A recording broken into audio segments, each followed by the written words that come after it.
नहीं बढ़ाया, लेकिन टैक्स से ही तो जनता के सरकारी खजाने में पैसा आया है। 1 रुपए अगर सरकार पाती है तो जहां पिछले साल 14 पैसा इसमें इनकम टैक्स से आ रहा था, इस बार 15 पैसा आएगा। जनता के चुकाए जीएसटी से जहां 1 रुपए में सरकार 15 पैसा पिछली बार पा रही थी, इस बार 16 पैसा जनता देगी। पिछली बार जहां सरकार के खजाने में 1 रुपए में 53 पैसे टैक्स से ही जनता के आ रहे थे, इस बार 58 पैसा टैक्स के रूप में वही आम आदमी चुकाएगा।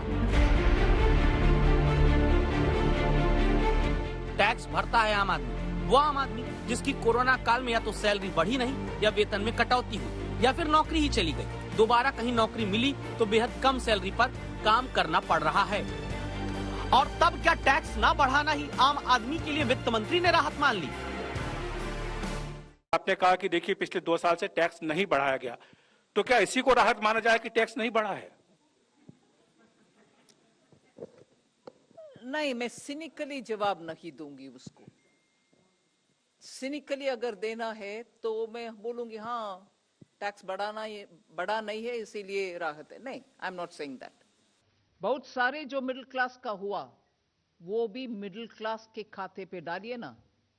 Middle class across the board, मैं बजट में जो उपयोग की लाइन वो आपको पढ़ना चाहती हूँ। It's not one particular segment. किसान में मिडिल क्लास नहीं है, एमएसएमई में मिडिल क्लास नहीं है, अफोर्डेबल होम्स में मिडिल क्लास नहीं है, उन सब को राहत दिलाया नहीं है।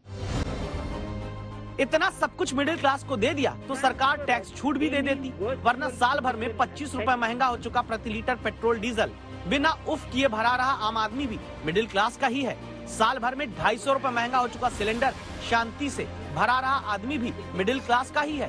पेट्रोल डीजल की महंगाई के कारण अपने घर में स्वास्थ्य और दूसरी सर्विस में खर्च में कटौती करके महंगाई को एडजस्ट करने वाला भी मिडिल क्लास ही है। भले सरकार कहे कि आजादी का अमृत महोत्सव मनाते देश में अमृत काल यानी 25 साल में आजादी के 100 वर्ष पूरा करते देश का ये बजट है, लेकिन हकीकत तो ये भी है कि आईज 360 सर्वे 2021 के मुताबिक सबसे गरीब 20% भारतीय परिवारों की सालाना आय पिछले 5 साल के दौरान 53% गिर गई। लोअर मिडिल क्लास लोगों की घरेलू आय 5 साल के मुकाबले 32% कम हो गई। मिडिल क्लास के लोगों की इनकम 8% घट गई।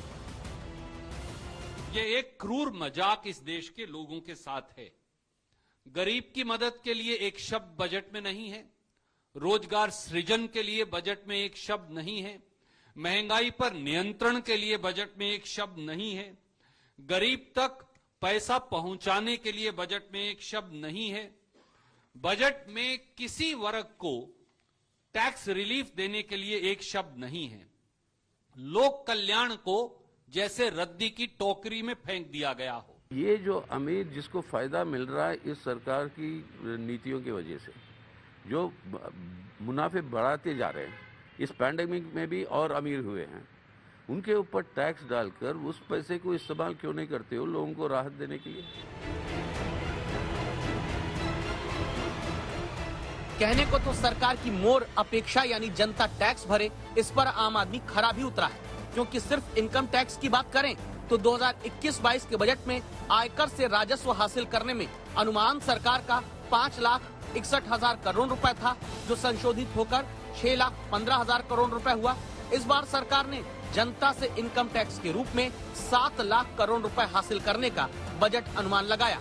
इसके बदले जनता की ज्यादा अपेक्षाओं का सपना क्या तोड़ दिया गया? तभी तो पेट्रोलियम पर सब्सिडी 14,073 करोड़ के मुकाबले इस बार घटाकर 5,813 करोड़ रुपए कर दी गई।